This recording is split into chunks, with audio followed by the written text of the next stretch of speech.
ఈరోజు మిథున రాశి వారికి విద్యార్థులు కొత్త టెక్నాలజీని అర్థం చేసుకోవడానికి ప్రయత్నం చేస్తారు. ఉద్యోగస్తులు మీ ఆఫీసులు మీ పనితీరు చూసి పై అధికారులు మిమ్మల్ని బాగా మెచ్చుకుంటారు. మీకు జీతాలు కూడా పెరుగుతాయి. వ్యాపారస్తులకి పాత బకాయిలు వసూలవుతాయి. చేసే వ్యాపారంపై ప్రత్యేక శ్రద్ధ పెడతారు. లాభాలు కూడా పొందగలుగుతారు. స్త్రీలు ఇంటికి అవసరమైనటువంటి విలాసవంతమైనటువంటి వస్తువులు లేదా ఆభరణాలు, బంగారు నగలు, ఇంటి వస్తువులు, ఎలక్ట్రానిక్ వస్తువులు కొనుగోలు చేసుకునే అవకాశం స్త్రీలకు కనపడుతోంది. విదేశాల్లో ఉండే భారతీయులకి స్థానిక పౌరసత్వం లేదా పిఆర్ లేదా వీసా, గ్రీన్ కార్డు పొడిగింపులు ఇవన్నీ కూడా కనపడుతున్నాయి కాబట్టి అనుకూలంగా కనపడుతోంది. అలాగే విదేశాల్లో ఉండే వాళ్ళు సామాజిక సేవల్లో కూడా పాల్గొంటారని ఖచ్చితంగా చెప్పచ్చు. ఉద్యోగాలు చేసేవారికి సైడ్ బిజినెస్ల మీద ఆసక్తి, ఆదాయం ఇంకా సంపాదించాలని ఆసక్తి పెరుగుతుంది.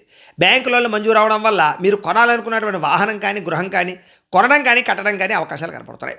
అలాగే ఉద్యోగ వ్యాపారాల్లో దూర ప్రయాణాలు లాభిస్తాయి. కుటుంబంతో కలిపి శుభకార్యాల్లో పాల్గొనే అవకాశాలు ఉన్నాయి.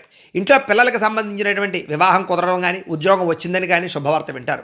ఎప్పటి నుంచో వేధిస్తున్నటువంటి ఆస్తి తగాదాలు పెద్ద మనుషుల ద్వారా పరిష్కరించుకోగలుగుతారు.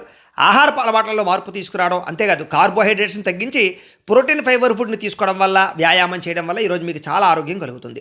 ప్రేమికుల మధ్య ఇప్పటిదాకా ఉండే సమస్యలు తగ్గి ఇద్దరి మధ్య ప్రేమ పెరుగుతుంది. భార్యాభర్తల మధ్య గొడవలు, సమస్యలు తగ్గి ఇద్దరి మధ్య ప్రేమానురాగాలు పెరుగుతాయి. శారీరకంగా కలుస్తారు. కుటుంబ సమస్యలు పరిష్కరించుకోగలుగుతారు. బంగారం, భూముల యందు, రియల్ ఎస్టేట్లోనూ పెట్టినటువంటి పెట్టుబడులు ఖచ్చితంగా వృద్ధి అవుతాయి. ఖచ్చితంగా మీకు లాభాలు వస్తాయి. మీకు కనుక లక్ష్మీదేవి అంటే ఇష్టం ఉంటే కనుక ఒకసారి లైక్ చేయండి. అలాగే రేపటి రాశిఫలం కూడా మీకు రావడానికి సబ్స్క్రైబ్ చేసుకోండి, ఫాలో అవ్వండి. ఇక్కడ కనపడుతున్నటువంటి ఈ లింక్ మీద మీరు క్లిక్ చేసినట్లయితే మీకు ఇంట్లో లక్ష్మీదేవికి ఎలా పూజ చేసుకోవాలో వీడియో వస్తుంది.